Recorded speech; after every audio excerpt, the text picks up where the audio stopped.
Ted McMahon and Doc Severinsen, and the NBC Orchestra inviting you to join Johnny and his guests, Sammy Davis Jr. and Joyce deWitt. And now, ladies and gentlemen, here's Johnny.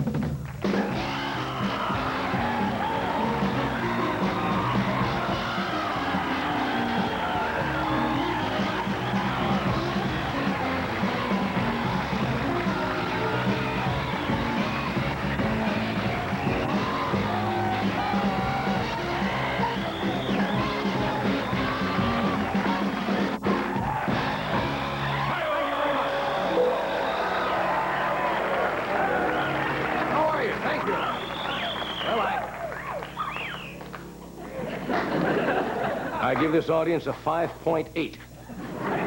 You only get a perfect 6 if you grovel. Did you see those figure skaters last night from England?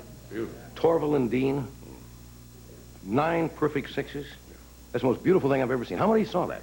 It was incredible. Really gorgeous. By the way, tonight during the show, we are showing you some unofficial coverage of the 1984 Olympics. Well, as you know, ABC has got a lock on it, but NBC did manage, and it's not quite ethical, to get a camera over there to show you some of the giant slalom, which we'll bring you. Yes, we will. By the way, this is just in from the Olympics. The sun came out over there, the snow melted, and we won a gold medal in swimming.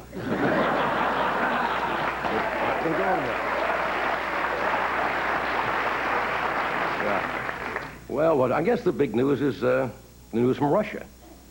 How many of you know the name of the new Russian leader? Konstantin Chernenko.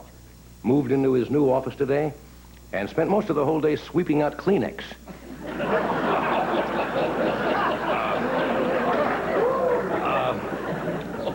As you know, Russia is very secretive about what goes on over there. And for 6 months, nobody knew what was wrong with Andropov. And we found out, of course, that he died. Which is very serious. And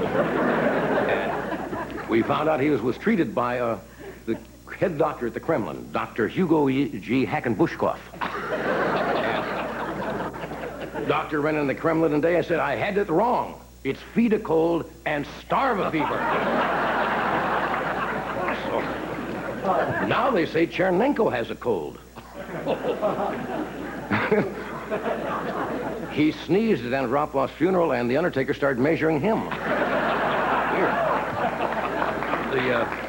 See, the Kremlin likes to dole out bad news little by little. Matter of fact, Reagan called the Kremlin today to find out how Chernenkov was, and they said he can't come to the phone right now. He's up on the roof. Remember that joke? Yes.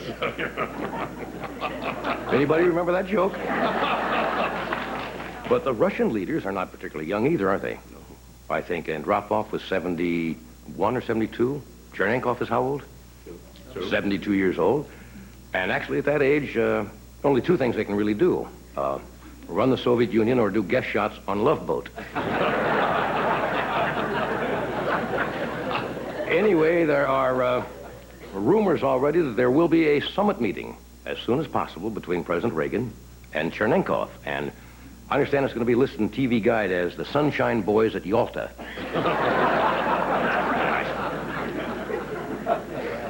As you know, George Bush was over. He attended the funeral of Andropov, I guess because the president did not make it.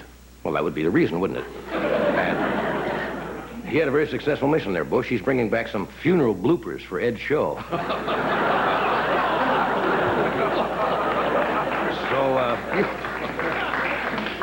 There's a weird item in the paper today. You know about where Spandau Prison is? That is where the sole survivor, Rudolf Hess, is from the Nazi era. He's the only inmate in Spandau Prison. And it was in the paper today that they're spending $47,000 to put an elevator in there. Because he's getting old and can't get around. He's 90 years old. And he's getting a little senile. Today in his cell he said, "We're breaking out at midnight. Pass it on."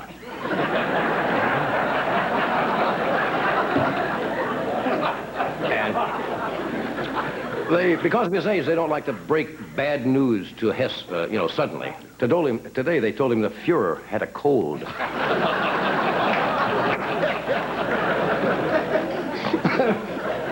Weird jokes tonight. Here's some interesting information. The Japanese just put a satellite into polar orbit. And I understand the Japanese plan to be the first country to put a man in space to walk on the moon without shoes.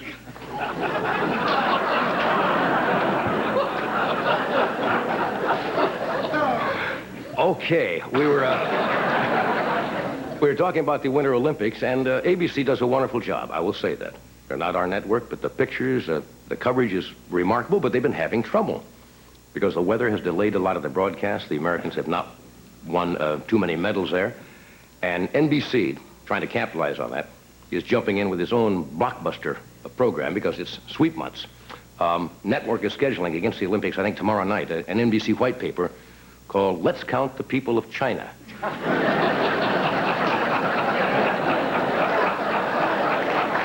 But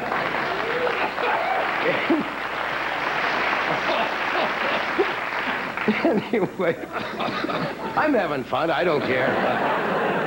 So ABC, to try to save the ratings, is going to really jazz up the programming the next few nights. For example, they have a special exhibition tomorrow between Hervé Villechaize and Mr. T in pairs skating. And they're sending over Boy George to be Jim McKay's co-host. Little things like that. Here's an interesting item from the paper. How many of you know our Secretary of Health in this country? Her name is Margaret Heckler, I believe. She came up with an interesting observation today. You're familiar with what's happened the past couple of weeks about the EDB? Yeah, apparently it got in some cake mixes or something, and it's a pesticide they use to control pests, of course. That's why they call it a pesticide. And she suggested it would be better to irradiate fruits with gamma rays, with radiation, rather than using EDB, which bothers a lot of people because they're feared of radiation. You could come up with some, very strange things. I mean, for example, who would want to own a fruitcake that has a half-life of 700 years?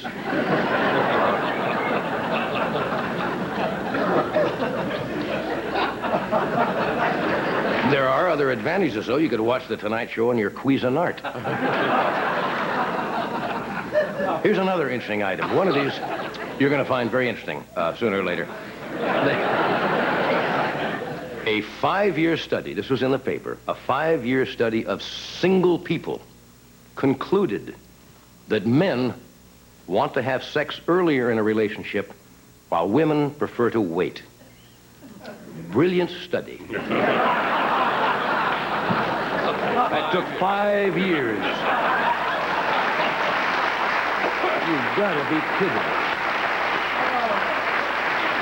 They also concluded that men shower with cold water more often than women.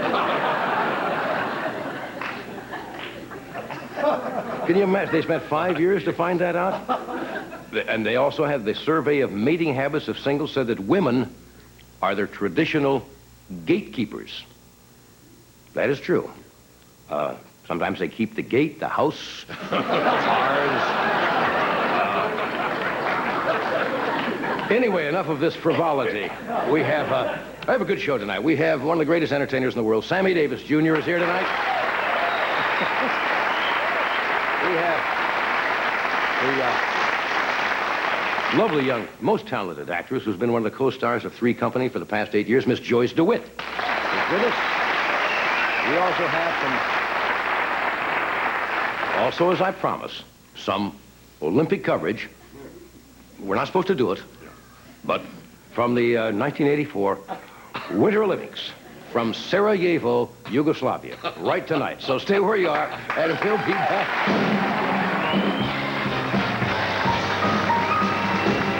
We'll be right back. Thank you.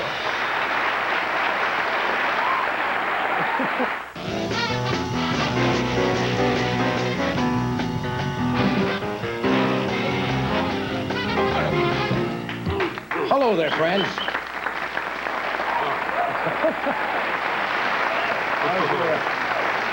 count the people of China? Let's count the people of China. Silliness tonight. Audience is in a silly mood. How's your flu? A little better. These guys, we both have been fighting the flu here. And everybody There's has an this. epidemic. I don't know what type this is. Is this the Russian flu or Something. It's strong. It's the powerful. Mediterranean fruit fly flu or something? Somebody sent this in today. You want to see something interesting? A fellow by the name of Robert Palermo from New York sent me a thing from the Iroquois Amphitheater, the week of July 27th, 1942. That's 42 years ago, right? Right. Just like that. I figured that out. And they were presenting Blossom Time, was it? Remember that? And it shows, this is called the theater program that you get. And in the theater program, shows the cast of characters.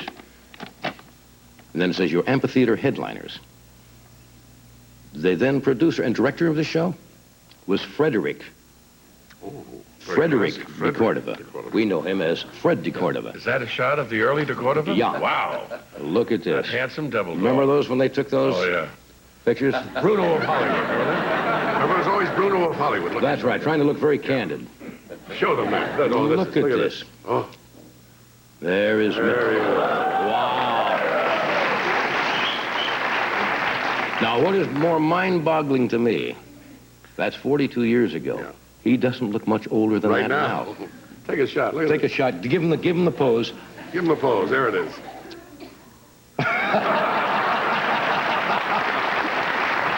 That's amazing. That's amazing. Frederick. That is absolutely amazing. Two of the hits which he has been connected with are the immortal Hell's a Poppin' and the last season High Kickers, which he staged for George Jessel and Sophie Tucker. Boy. Both have gone to that big dressing room in the sky. Well, he's probably talking to Sophie right now. Saying, why don't we do a show for the rest of the angels here? Sophie's out. If you buy my books. It's very inside. Anyway, now the Winter Olympics, as you know, from Sarajevo, Yugoslavia. ABC, of course, has the exclusive rights to that, but it's sweep weeks and anything is fair in the television business. And The Tonight Show, we sent over our own reporter with a minicam crew to see if we could, bootleg some of this coverage. Anything is fair They can't cover everything. in television. Now, of course, there's I think a 9-hour time difference between Los Angeles and Sarajevo. So that means it's about 8:45 in the morning over there. I wonder what's going on. This is coming via satellite. So we're going to switch you to our Tonight Show correspondent, our sportscaster, Biff Barton, who is standing by on Blackjack Mountain in Sarajevo. Would you take it away, Sarajevo?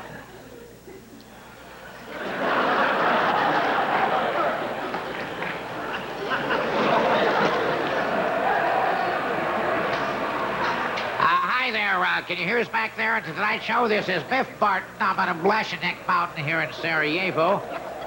What you're looking at now is the giant slalom. And as you know, yesterday we have been somewhat delayed because of the weather here. The events have been somewhat delayed, and Yugoslavia yesterday won their first gold medal since the Winter Olympics have run. The weather has been very nice to you over here, Johnny. There's light snow has been starting to fall all day. And, of course, that's very difficult for the early skiers. Our first skier on the giant slalom today is from the country of Switzerland, is Max Julian.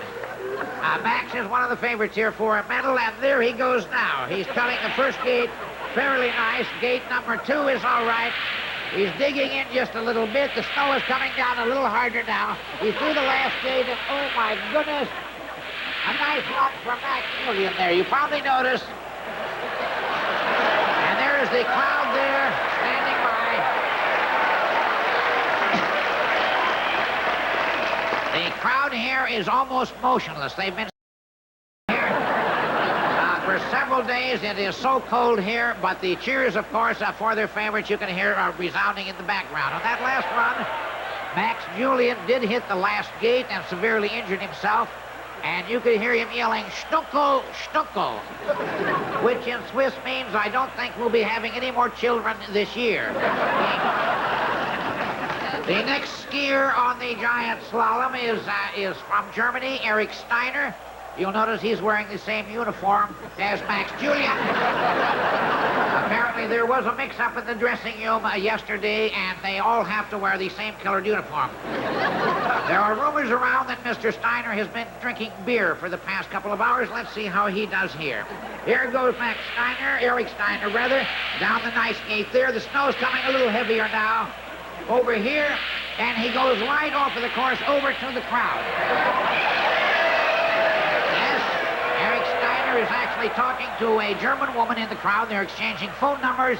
He's getting to her Volkswagen, and they're driving away from the course. Eric Steiner has been disqualified. However, the judges did give the woman an 8.9. The snow is coming very heavy now.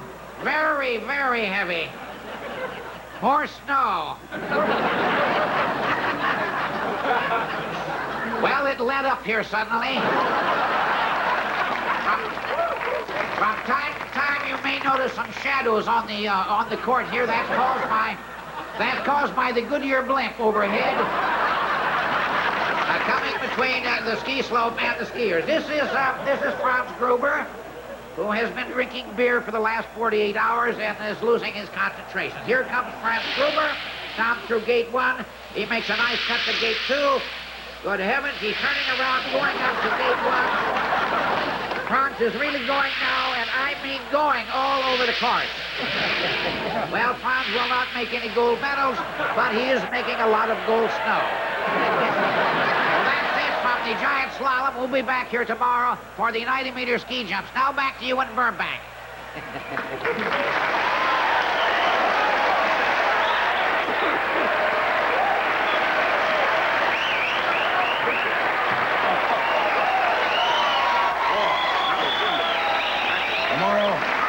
He's a good reporter, that guy. Tomorrow, another 90-meter ski jump, which is really the highlight of the Winter Olympics. Where are we, over there?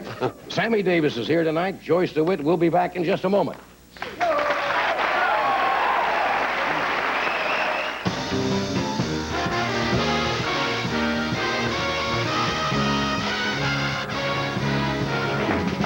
We are back. What can I tell you? Sammy Davis has been one of the finest entertainers in the business for, over 40 years, if not more. He's not currently, he'll be there, which it doesn't mean currently, does it? Soon. He's headed for Hours at Lake Tahoe, February the 25th through March 1st. Then he'll be in Las Vegas at Caesar's Palace, March the 7th through the 11th. Would you welcome, please, Sammy Davis Jr.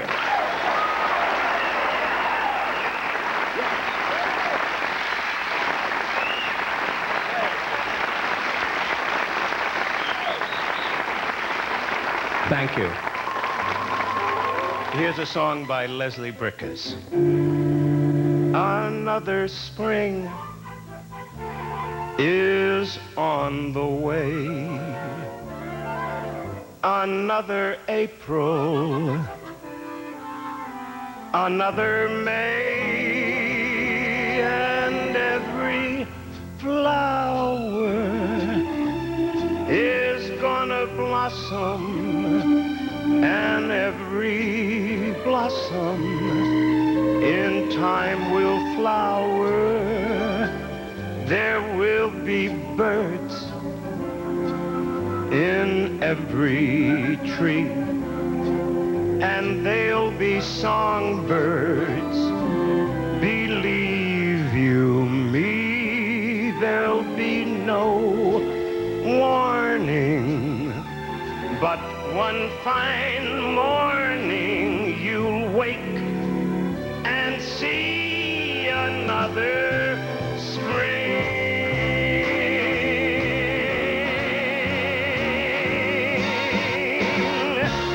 Another spring is on the way. First it's April, then along comes May, and every flower is gonna blossom, and every blossom I'm hip will flower. And don't you know there will be birds in every little tree. And they're gonna be songbirds. Believe in me, there will be no warning, but one fine morning you'll wake and see another spring. There will be no warning, but one fine morning you'll open your eyes and see another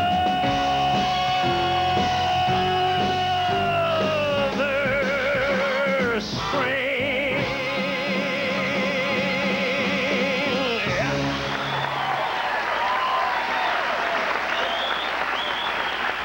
Thank you very much. Thank you. Isn't that a good song? Thank you very kindly. Thank you. George Rhodes. We got one more we'd like to lay on you.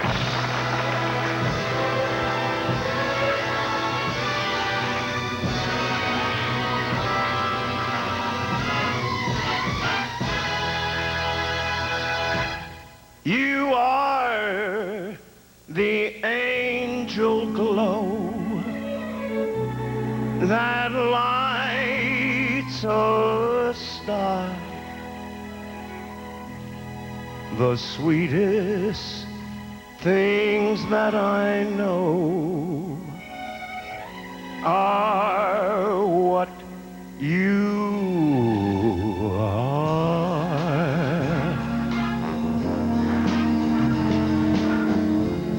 You are the promised kiss of springtime that makes the lonely winter seem long. Yeah, George. You are the breathless hush of evening that trembles on the brink of a lovely song. You are the angel glow that lights the star. The dearest things that I know are what you are. Some day my happy arms will hold you, and some day I'll know that moment divine when all the things you are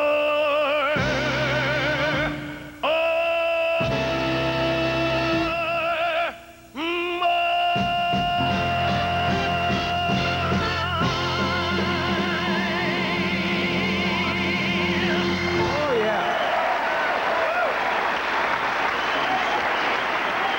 Oh, yeah.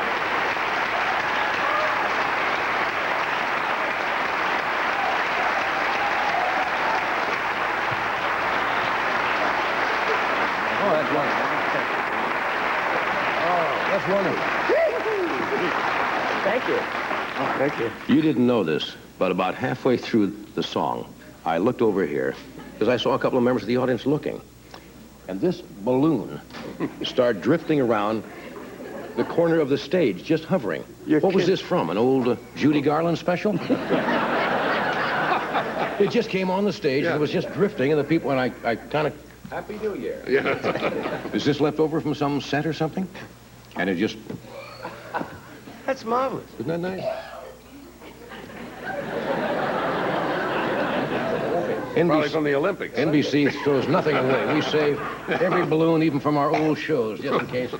Anyway, that's marvelous. It's a good song, that new song. Is that a new song by Brickus? It's not a new song that Leslie wrote, but it's for those of you in the audience here and at home.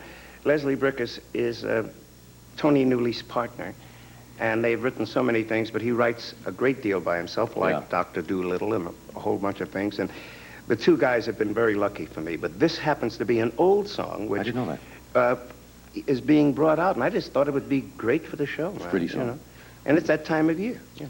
We'll do a break. We'll come right back. Stay where you are. Sam's here. Joyce deWitt. Just stay stuck right around the...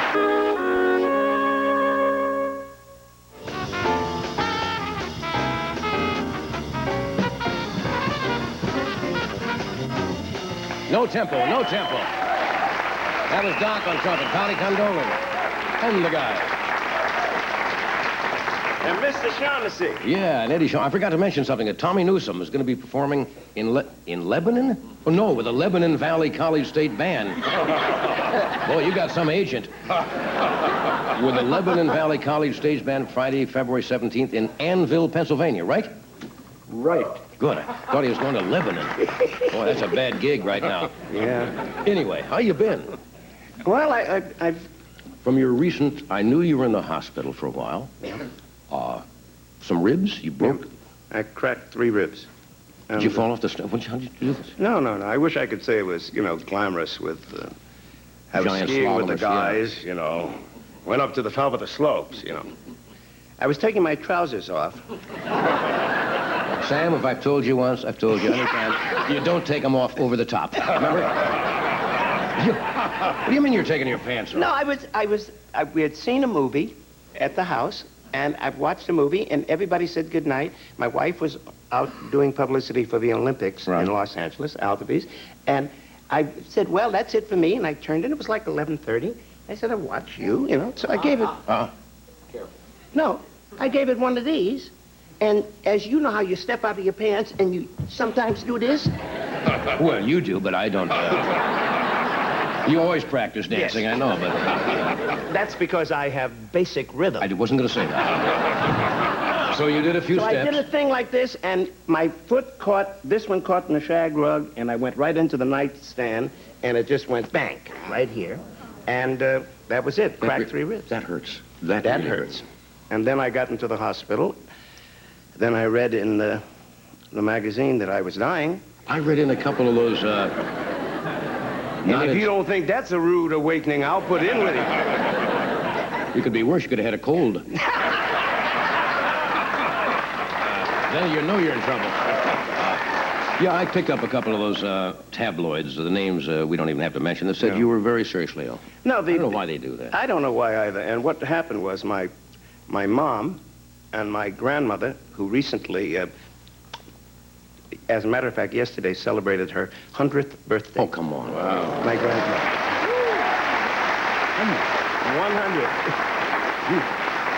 100. They read it, and naturally, the panic set in and everything else, and friends. But the only thing that happened was when I was in the hospital, they said, well, while you're here and you got to wait and, and let it knit back together again, Sam, why don't you just take the examination while we got you, the whole GI thing. So I did it, and the doctor said to me, he said, I don't like the way your liver looks. So I went, how does it look? He said, well, no, it's just he said, I think you better stop drinking. So, I was only drinking wine, I said, I only drink a little wine. He said, well, he said, keep on drinking if you want to leave here. And I knew what he meant. Yeah, so that's... And I said, no. And so I quit drinking, and that was all there was to it. But they had me with, being fed intravenously. They had me with an eye problem. The GI series is fun, isn't it? Oh, boy. Yeah. And with me, skinny as I am, and the nurse keeps giving me one of these. Don't worry about it. Oh, we can't find it. It got away. Yeah. It got away that time, Mr. Davis. But just hold on there and keep pumping. Keep pumping. I want to ask you something. Did your grandmother ever drink? Yes. No? A little medicinal wine, wine. My grandmother is Puerto Rican. That's on my mother's side. Right. You know. 100 years old. 100 years old. 100 years young. That's incredible. I think that's marvelous. Would you like to live to be 100? I suppose if you If got Frank does. Oh, I see.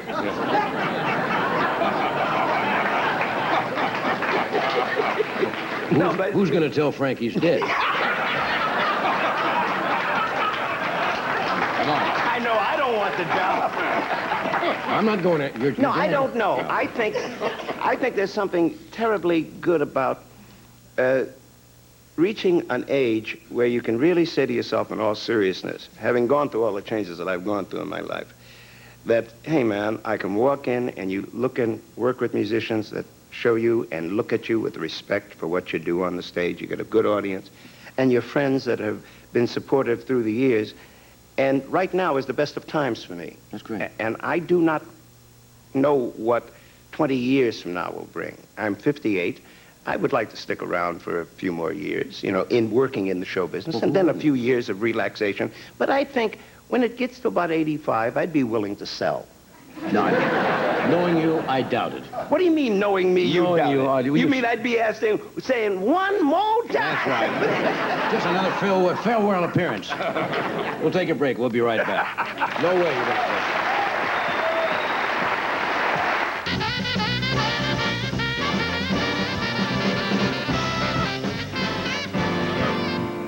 Yeah.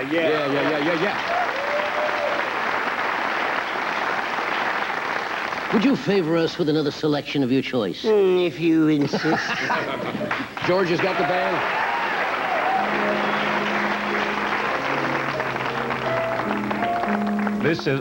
This is something that I always do, and rightfully so. After 28 years, one is prone to be in touch with old favorite type of things that you get a habit of doing.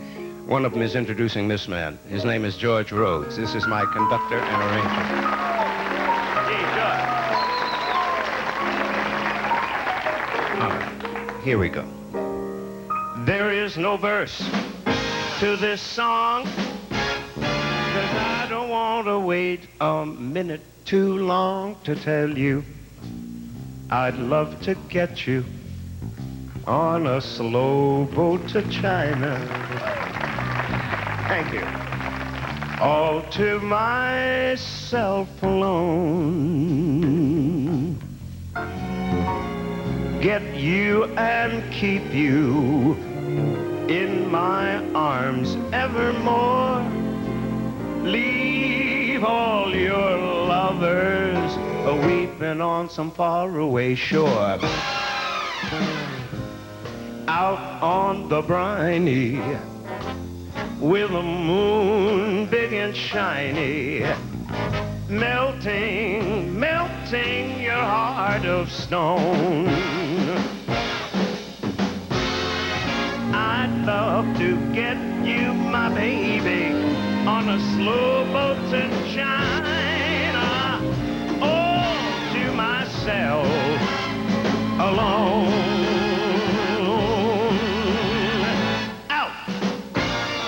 Briny, moon big and shiny, melting your heart of stone. Lord have mercy, I'd love to get you on a slow boat to China, all to myself, all to myself. To myself alone, all alone, just you and me.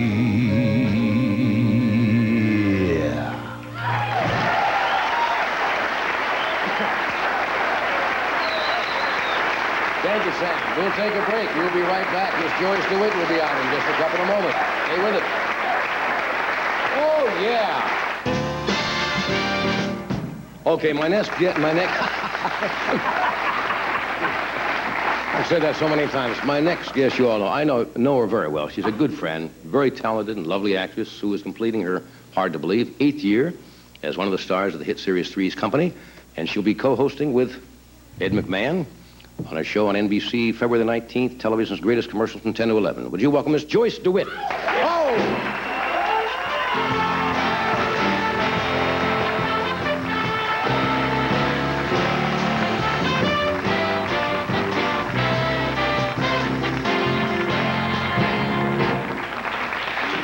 Thank you all. How are you?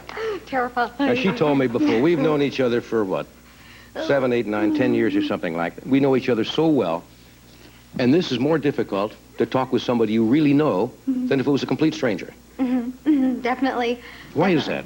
Because, like, before I knew you personally, it would be like, okay, so he'll never have me on his show again. I'll never work again as an actress. So, my career is over, so what?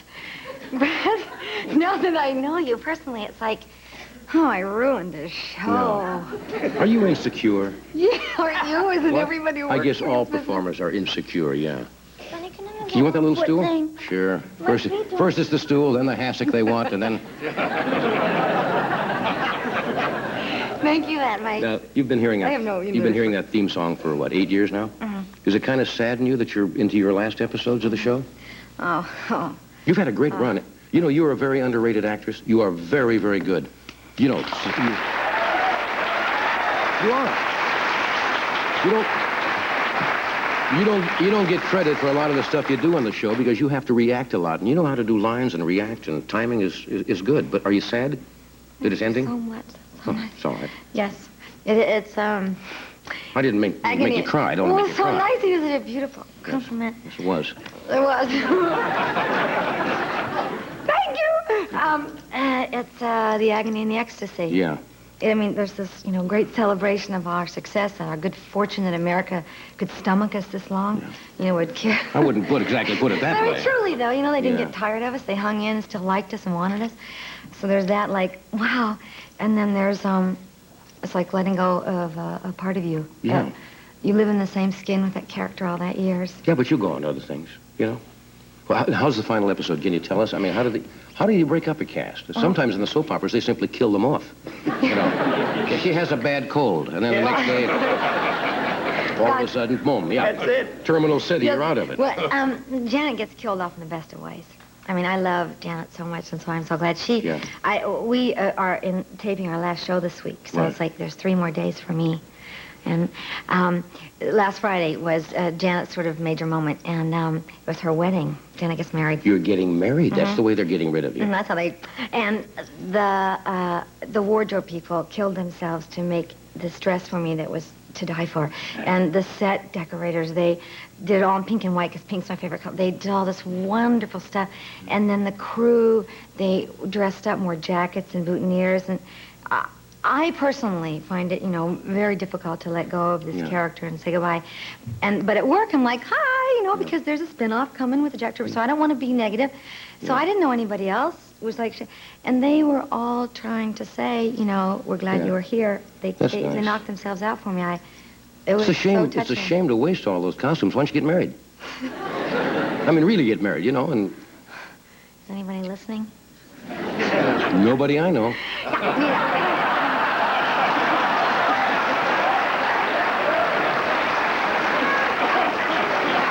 Sure, okay.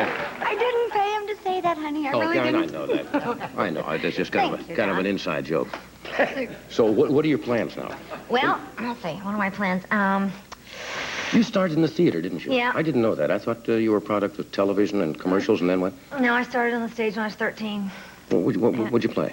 I did a part in Arthur Miller's The Crucible, which is about, That's heavy stuff. Yeah, that's witches in Salem back in the 1600s.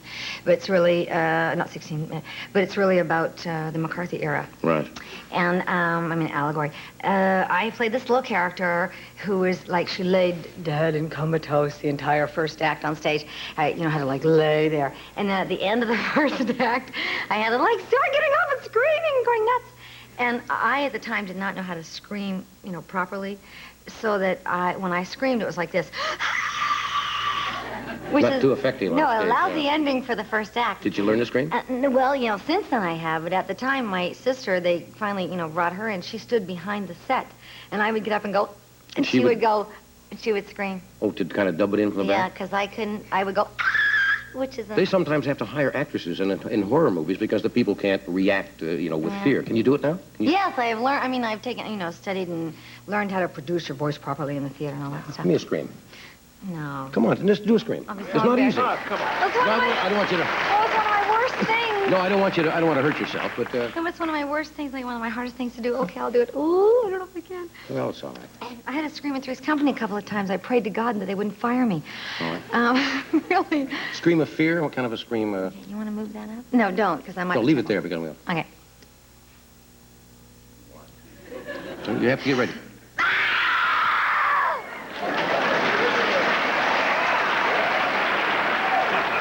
Oh, yes.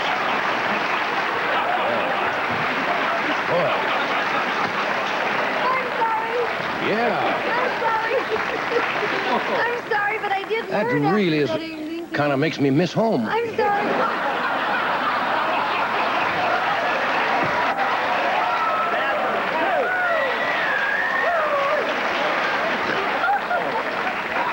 Memories, memories. Very effective scream. Very effective. Thank you, Anyway, yesterday was Valentine's Day. It was. Yeah. Are you all right? I'm just laughing. What would be your idea of a perfect Valentine's Day gift if somebody had to give you a gift? Try to hold it. Don't come unglued now. We're almost through. Don't blow it in the last 2 minutes. Okay. For my Valentine's gift, well, I mean, I shouldn't humiliate myself No, now. come on. Okay. We do it every night. We humiliate ourselves every single night. I loved what I got yesterday. I got this huge thing of flowers with this wonderful teddy bear. I know there were, Can't miss with red flowers. heart, and I loved it. I mean, it was. Well, I don't think it should be big. I I It's agree. okay for everybody. It doesn't have to be diamonds. And if somebody gave me one, of course I would take it and not send it back. But on the other hand, like a little T-shirt that says something, kind of That's a good gift. ornery, Little nasty, T-shirts are and, wonderful gifts. something kind of, with the message right there. Yeah. So you don't have to say, honey, you know what? You just write it on your chest. T-shirts are my favorite gifts.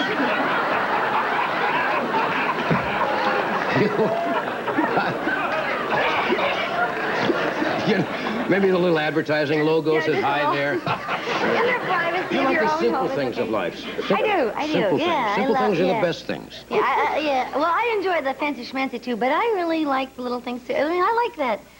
Yeah. The simple, earthy things. Yeah, and then huge diamonds are good too. Both are fine. No, T-shirts are better. we'll take a break. We'll be right back.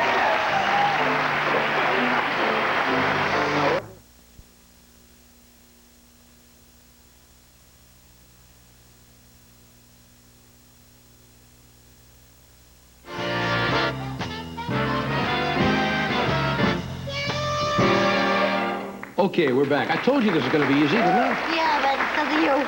You're a wonderful guest. I told you this would be a lot of fun out here. You save me every time I Oh, come on, don't be silly. Anyway, I wish you Thanks. good luck. We'll look forward to see the final episode. And then any plans? You haven't made any plans since then? Well, I'm going to take some time off.